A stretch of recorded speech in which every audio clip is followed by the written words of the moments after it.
Okay, thank you folks and good afternoon. Welcome back to our afternoon session of the 16th Caribbean Internet Governance Forum.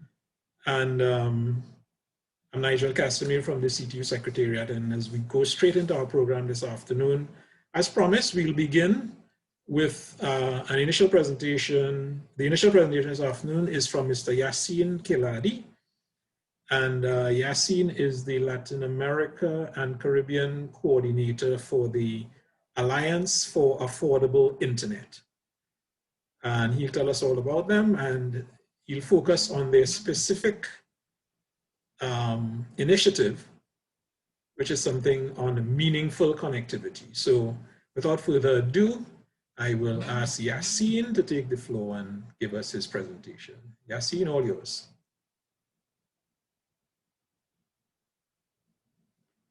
You have to unmute though. I wonder if I could help you with that. Okay. Yes. Yes. Hello, everyone, and a good afternoon. Thank you very much, Nigel, for this introduction, and thank you to CTU and all the organizing committee for having me in this regional event. More virtual than ever, and more on the benefits and the the urgency to get everyone connected and well connected. And this is what it is about. It's about how well are we connected to the internet and to the broadband in this region. So yes, I'm Yacine Khelladi. I'm regional coordinator for Latin America and the Caribbean of the Alliance for Affordable Internet. For those who don't know, we are the broadest technology sector alliance, about 90 members now, working to transform policy and regulation frameworks to drive down the cost of access, the price of access, and to push for digital inclusion. So we have public, private, civil society, academic, all kind of organization, national, regional, that are part of this alliance, and they are all aligned with a set of best practices and objectives for the broadband affordability and digital inclusion, and the Sustainable Development Goal 9C on universal affordable access for everyone. It was by 2020, but I guess they pushed it to 2025 or 2030 now. The Alliance is hosted at the World Wide Web Foundation that was created by Sir Tim Berners-Lee to advance an open web as a public good and a basic right for everyone. So the idea that all the internet, all the time for everyone is like the key message of the World Wide Web Foundation. We have 3 different programs. One is advocacy, one is research, and one is country engagements at the Alliance. So on advocacy, I invite you to visit our website. We have a lot of documents. Right now, we're working a lot on the COVID-19 response to make sure that as the web has become a lifeline, make sure that more people are integrated, that the households have enough internet and can afford and use enough internet to telework, telestudy, and everything. We have had in the past a very good advocacy result with several things like the 142, which is the definition of advocacy itself. I invite you to look at our website, the good practice database, the regulatory database. We have also from our research program, the affordability report, which is our yearly instrument. We have a mobile broadband pricing database, good practices, and we have a lot of different studies on, for example, Universal Service Fund, on taxes, on infrastructure sharing. We have a lot of different issues that you can discover in our website. We work a lot on gender. We have this Women Rights Online network. So we have developed a framework to develop policies that are gender sensitive, digital policies that are gender sensitive and that address the digital rural gap. And we also recently published together with a few partners like DEF, Facebook, and APC, the Rural Broadband Policy Framework, which suggest how to develop specific policies to connect rural areas with the same quality, with the same affordability, and the same or better even standards than the cities. We work in more than 7 countries where we create multi-stakeholder national coalitions together with government, providers, telcos, academics, civil society, from the sector and non from the sector, but that they will be impacted by the policies, and we develop policy and regulatory frameworks. So this today is about meaningful connectivity. It comes from this reflection that how it is that we define connectivity today, how it is that we say who is connected, who is not connected, and why is it important to have a second look and a better look and a deeper look at these issues. This today, if you look at the statistics, the data, like at the ITU website or anyone, and you look at the connectivity map, you will have a definition, or you have a colors and I mean, you have measurements that are based on a binary definition. That is, are they using the internet or not? And it's the definition of the ITU is once in the last 3 months. So we think it's not enough. We think it's not, you cannot put in the same basket, in the same, and have the same policies to address the gaps for people who use once every 3 months in a public, let's say, telecenter, or those who are all the day connected with 4G. So that's why I had that feeling that we needed to define, to refine the definition of connected people and have this meaningful connectivity standard be developed. So as I said, the current UN definition is has access or has not access in the last 3 months. And as I said, gives an illusion that people are covered.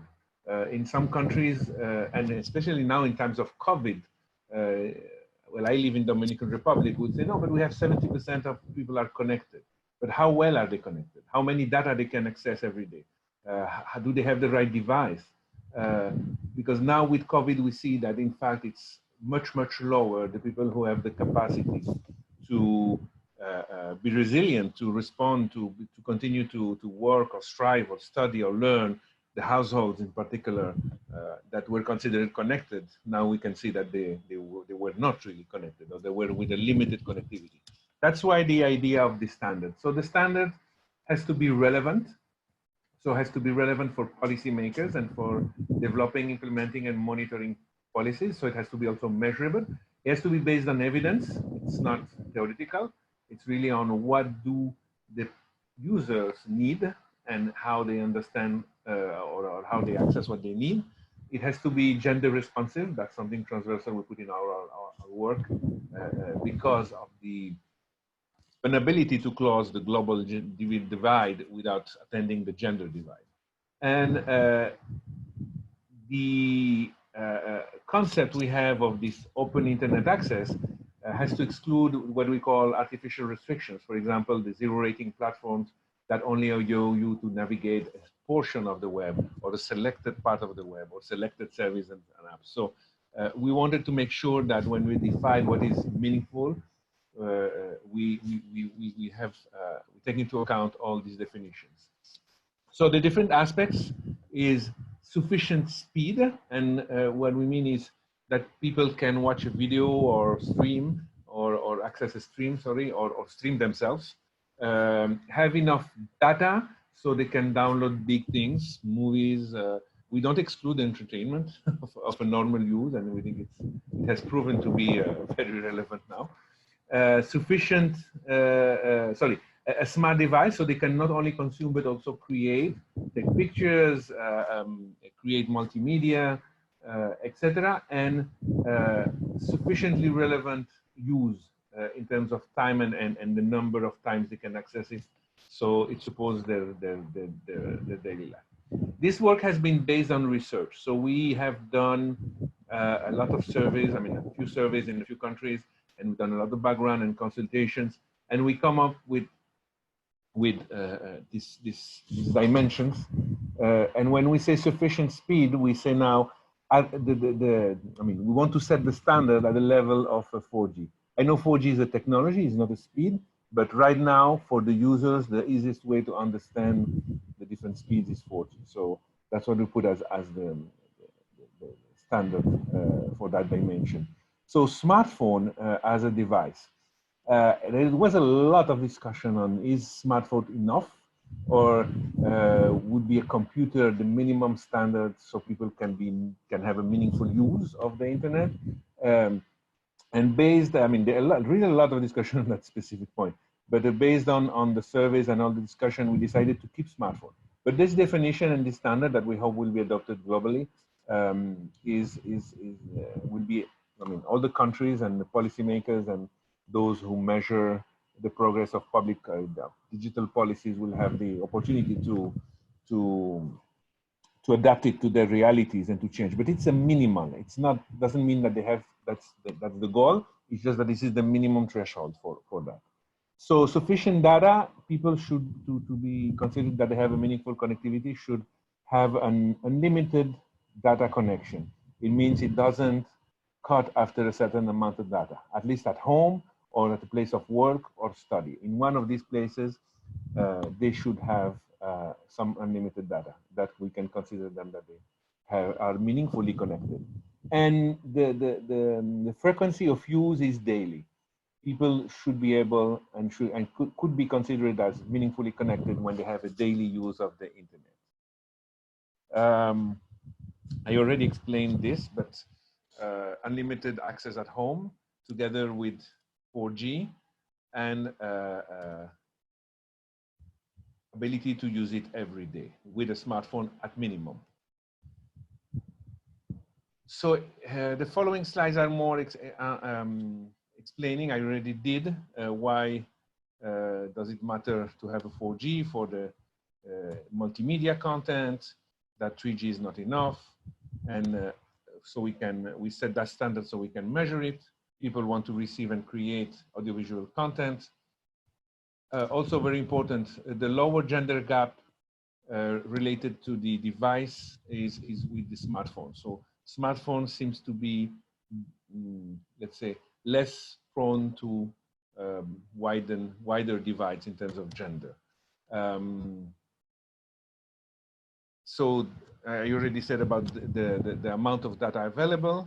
Also, why we didn't put public access, although public access can help address that, we still feel that this unlimited access should be in a place where you can have private access. So if you have unlimited access, but it's at a public space, like a Wi-Fi, open Wi-Fi, or a telecenter, etc., we would not consider it because of privacy issues. And daily user, obviously, we are all intense daily users, so we wouldn't see anyone who doesn't have the opportunity to connect daily as meaningfully connected. We did measure to understand what we're talking about in 3 countries, Colombia, Ghana, and Indonesia. This was surveys, population surveys, and here are the numbers. So if we look at the regular ITU Broadband Commission number of how many people are connected in Colombia, we find out that it says 84%. But if we apply the standards and we say how many of these people have 4G connection, smartphone, unlimited connection, and can use it daily, it falls down to 50%. So here we can see a gap between those who are considered to be connected and those who we are proposing in this new standard to be considered as meaningfully connected. Graphically, in the next slide, you can see here the gray dots are the unconnected. The green dots are those who have a meaningful connectivity according to the standard we're proposing. And the orange ones are those in between. So in terms of policy, the impact of this on public policies is that we would want to put those who are gray into the orange or into the green directly, and put those who are the orange into the green. So this has specific, when you define your regulations and your policies, it has some impact. That's why we're doing that. We want to make sure that everybody gets green.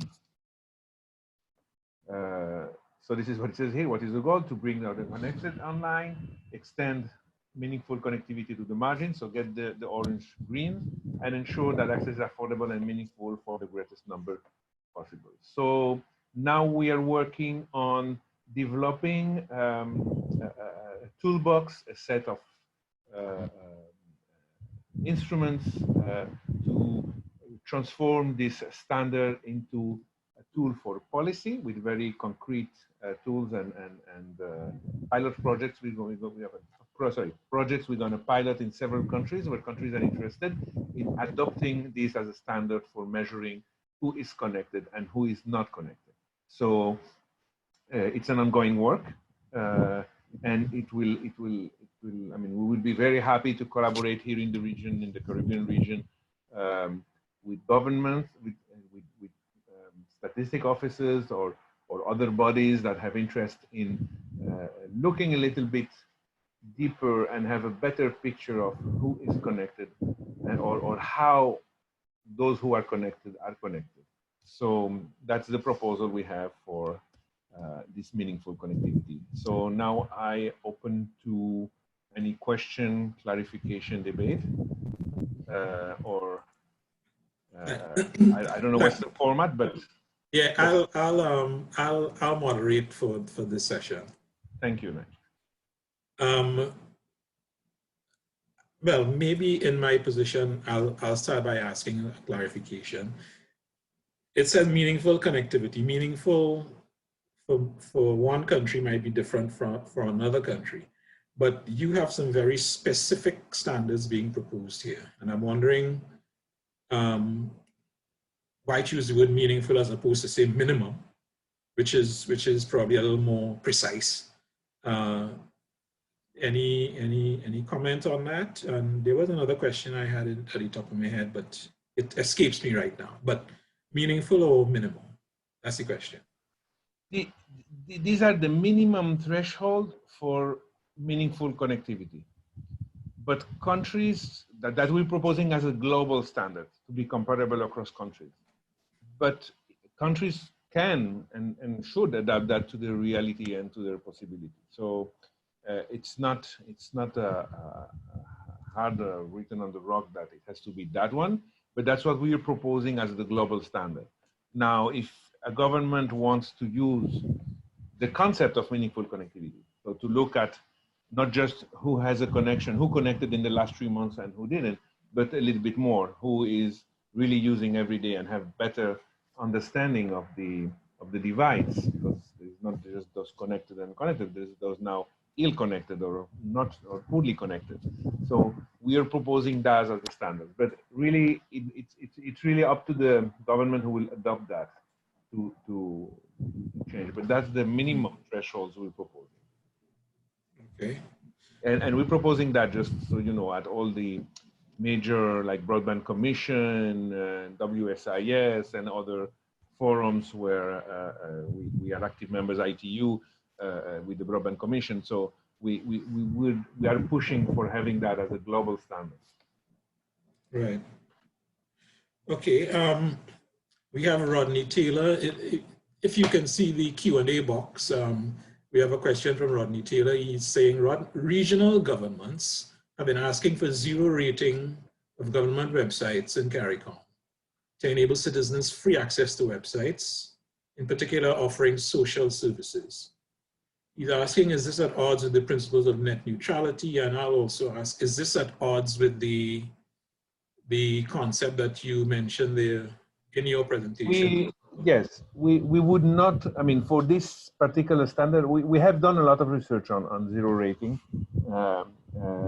And there are several kinds of, I mean, sometimes 0 rating seems, it's one thing, but it can be several things. If you can access openly any government service, it's not the same thing as if you are only serve the contents of one company. It's a bit different. So we have that's just about 0 rating. There are different kind of 0 ratings, let's say. But for this particular work on meaningful connectivity, we would not consider someone meaningfully connected if he can, for example, for the unlimited connection, it's limited content. So when we say unlimited connection, is unlimited to all kind of content. It should not be, it would not be someone would not be considered meaningfully connected if they only can access through a 0 rating, if that's the question. Right, right. So it's not just 0 rating, you're saying. So it's not really at odds, I would say. It's your concept says that it should go beyond just 0 rate sites. All right, there's another question. I don't know if you can answer from John Lewis. I'm not sure where John is from. Can any Caribbean country boast of 100% internet coverage? And if not, why, and what are the challenges? A very... I guess you, CTU, should know. Yeah, I guess. I'm pretty sure some islands can have, are small and can cover Yeah. with signal the whole country. But now the issue here is not coverage, it's adoption and use.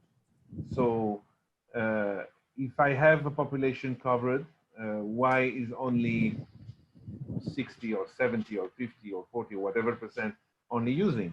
So all the issues related to affordability, capacity, ability to use, digital skills, relevant content and services. I would say usually those are the three mains, and security and privacy in some places. Some people Yeah. would also feel threatened to be online. I don't know, Right. civil rights or political or for their particular preferences. So all these things should be addressed together. Yeah, but I don't think any country in the world has reached 100% of adoption of users, and I don't think it's even possible. I guess there were still people who don't want to connect, and we have to respect exactly their position. It's just that they should not be impeached of connecting and using because of cost, because of coverage first, so physical access, because of cost. It should always, any entry data package, I mean, that's how we measure it, should be less than 2% of their monthly income. So then we know it's not a matter of affordability. They should have the skills. And again, maybe many of the countries have still a lot of not very functional, let's say, digitally functional people who would need, massive digital skills, upgrading programs or projects to make sure everybody knows. And I would say content and relevancy. Maybe people find that it's not enough for them, attractive enough, let's say, to pay for it or to make the effort to connect. So all these things have to be taken into account. But I don't think any country has 100% adoption, any in the world. Yes. Okay, yes, and it also depends on where people are. When you're defining 100%, is it 100% of citizens? But if I go hiking and I go out of range, does that mean I have covered less than 100%? Which yeah, it depends on the definition. So the World Bank would use also the 10 years and older. For example, for universal service, you would use 10 years and older. Okay, I see. So you wouldn't count under 10s for the percentage of people covered. Right. So how do you see progress on adoption of this concept of meaningful connectivity? Are you getting traction, or is there a lot?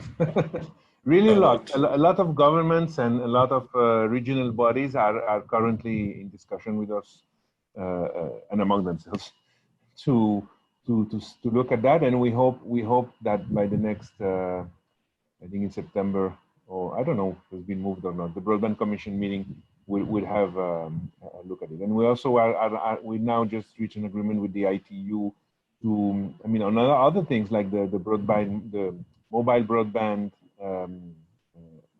data. We're going to work on that and the affordability data together with the ITU. And I'm pretty sure that meaningful connectivity will be on the menu of the next discussion there for looking closer. It takes some time, but we have experience in having one of our proposals getting set as a global standard, like the affordability one. So we hope to push this further But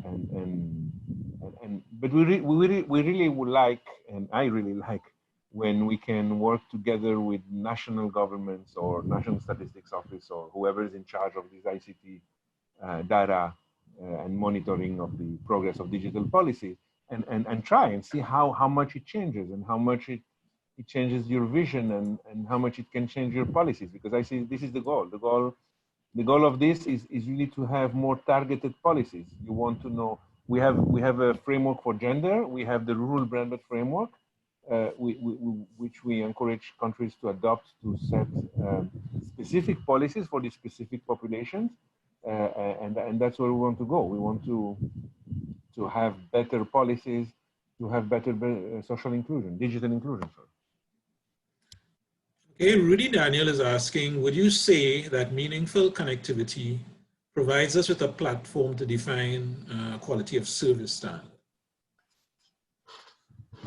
It's different. Quality of service is for, no problem, Rudy. I know you know how to spell that. The quality of service is from the, well, regulators need to have the quality of service standards and everything, and it has a role in here.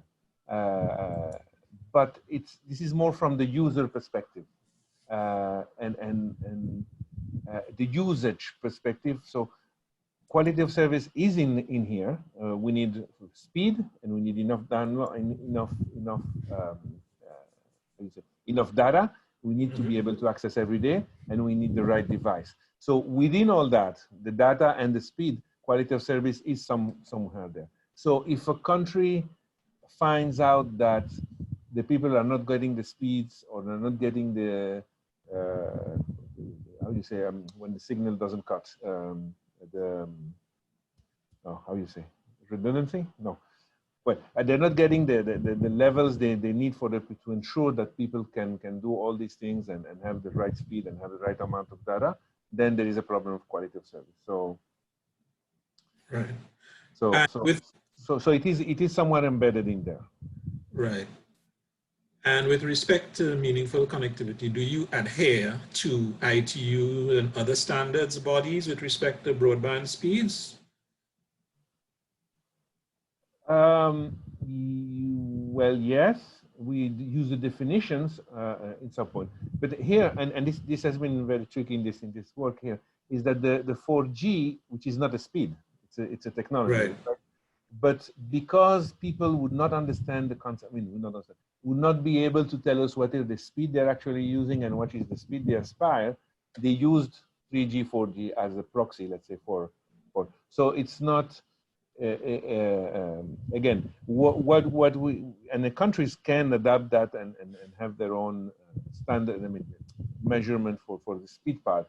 But we understand that when people say, I have 4G, that means I can do this and that.